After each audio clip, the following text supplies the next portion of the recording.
Hey everyone, happy Tuesday. Hope you're having a great day. Today we're going to talk about commitment is a witness. Daniel 6:16 through 27.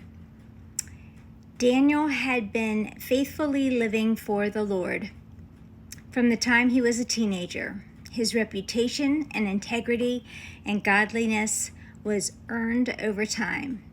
Today's passage shows him facing a dangerous situation in the lion's den. Although we usually focus on Daniel and the beasts, it's also interesting to note the behavior of the king who sent him there to die. Though he'd signed the law that created Daniel's predicament,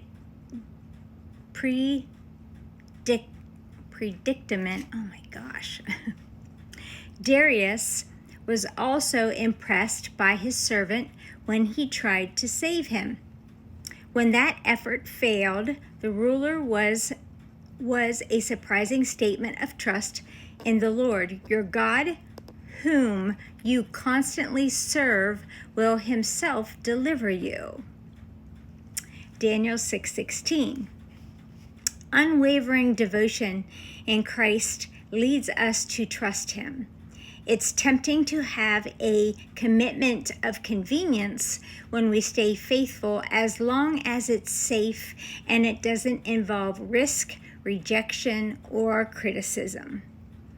But doing so is a poor example of what it means to trust God. We should keep in mind that our response can draw people to Jesus or push them away.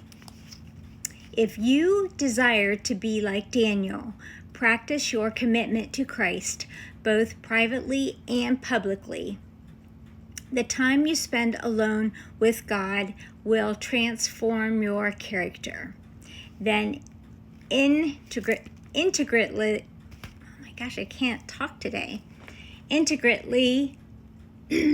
it might inspire others to want to know the Lord because of him shining his light through you. Sometimes I fail at this miserably. Shining my light is what I mean. You know, I always want to be be an example or want people to see something in me that is different than everyone else. And when my kids were teenagers, my house was the gathering house. Kids were always over. They were always hooking up to TVs, and I always had brownies, cookies. I used to have the expensive stuff until more kids started stopping by, and then it was iced tea, lemonade, sloppy joes, not always pizza, and lots of Febreze. I started making the boys keep their shoes outside because their feet stunk terribly, and then I would Febreze their shoes. And they were and I was burning candles all the time. So this is a funny story. So one time, a bunch of the boys came into the kitchen. I forget what I was doing, and I used to get, when they first started coming over, I'd get pizza and wings. I always had pop, chips, and then they got really comfortable getting stuff out of the cupboard, which I didn't care. That's fine. But then I learned I had to hide the good stuff, or I wouldn't have anything. So a bunch of them came into the kitchen and they said, "Hey," my name was Lovingood at the time. They said, "Hey, Mrs. Lovingood, how come you don't get pizza and wings anymore? And how come you're always burning candles? And how come you spray that Febreze stuff?" And I said, "Well, boys, you guys eat a lot. And sometimes I don't always have the money for pizza and wings." I said, "So sloppy joes is cheap and brownies are cheap." I said, And the reason why I'm burning candles is because sometimes you guys stink. It smells like a locker room. I said, and I make you put your shoes out in the garage because your feet smell. And they're like, really? And I said, yes, really. That Christmas, I think there used to be 10 or 12 boys that would come on Thursday night.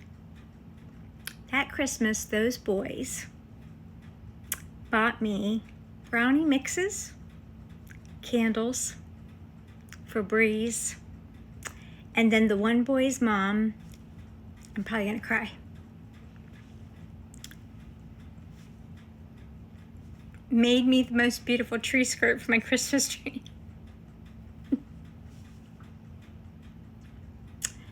After that, those boys would come in the kitchen and say, hey, Mrs. Lovegood, can I ask you something? Sure. My girlfriend's birthday's coming up. What do you think I should do? Or my mom's birthday.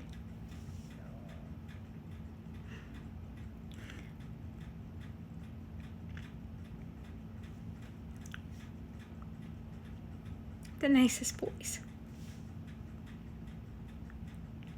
I would take 20 boys in my house, because when my daughter's friends came over, all they did was scream and holler and want their hair done.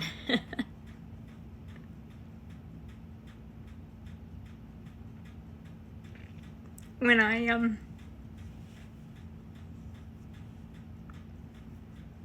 as long as those boys were around, I was protected. But you know, whenever I left that situation,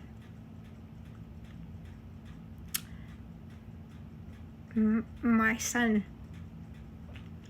sided with his dad for whatever reason. I'm still asking God that question today.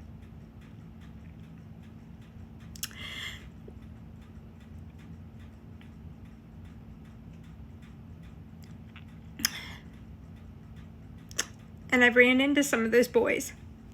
I said, you guys, you were in our house, you know.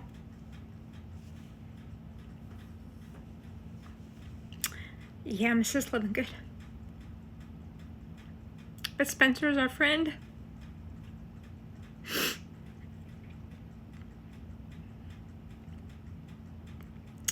A couple of them have babies. I said, what if you hadn't seen your baby?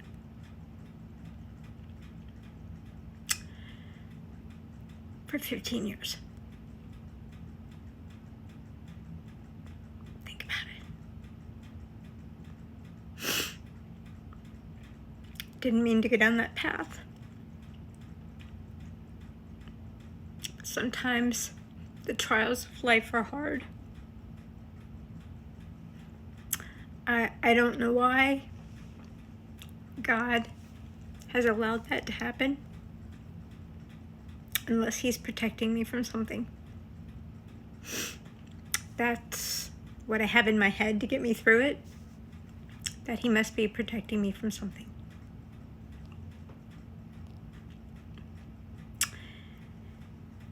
So,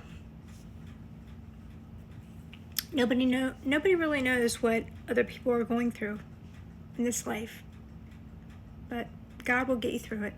Trust me. Have a great day.